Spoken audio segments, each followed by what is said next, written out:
ഇത് പ്രഭാത കാഹളം യേശുവിനോട് കൂടെ ഒരു നിമിഷം.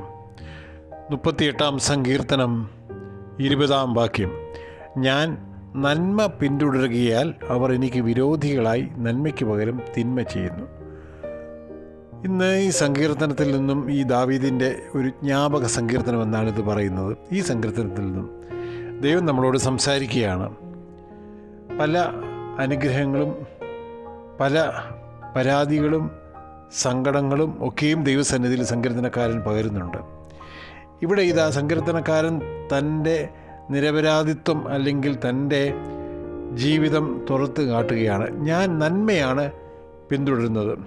ഞാൻ നന്മ പിന്തുടരുന്നത് കൊണ്ട് ചിലർ എനിക്ക് വിരോധികളായി നന്മയ്ക്ക് പകരം തിന്മ ചെയ്യുന്നു എന്ന് സങ്കീർത്തനക്കാരൻ പറയുമ്പോൾ, പ്രിയമുള്ളവരെ, അതിന് തൊട്ടു മുമ്പുള്ള വാക്യത്തിൽ ആരെക്കുറിച്ചാണ് ഇത് പറയുന്നു.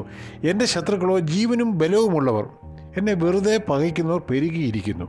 ഇന്ന് നാം സത്യസന്ധമായി ദൈവകൃപയിൽ ആശ്രയിച്ചുകൊണ്ട് ജീവിക്കുമ്പോൾ ശത്രുക്കളുടെ എണ്ണം വർദ്ധിക്കും. കാരണം സത്യത്തിനും ധർമ്മത്തിനും ഇന്ന് ഈ ലോകത്തിൽ ഒരു വിലയുമില്ലാത്ത ഒരു കാലഘട്ടമാണ്. ദൈവമക്കൾ എപ്പോഴും നന്മ പിന്തുടരുവാൻ ആഗ്രഹിക്കുന്നു. അപ്പോൾ ധാരാളം ശത്രുക്കളുണ്ടാകും. അവർ നമ്മെ വെറുക്കുകയും നമ്മേക്കാൾ ബലവാന്മാരായിട്ട് മാറുമ്പോൾ നമ്മുടെ ജീവിതത്തിൽ അവരെ നമുക്ക് നന്മ ചെയ്യേണ്ടതിന് പകരം നമ്മുടെ ജീവിതത്തിലേക്ക് അവർ തിന്മയെ കൊണ്ടുവരുന്നു. നാം അത് കണ്ട് അനുഭവിച്ച് സങ്കടപ്പെടുന്നു.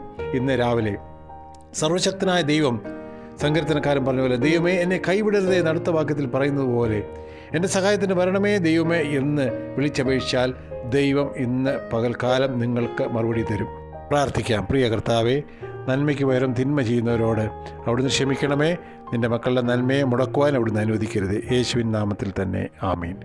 ദൈവം നിങ്ങളെ ധാരാളമായി അനുഗ്രഹിക്കട്ടെ. വീണ്ടും നമുക്ക് കൂടി വരാം. തിരുരക്തം നമുക്ക് കോട്ടയായിരിക്കട്ടെ. God bless you.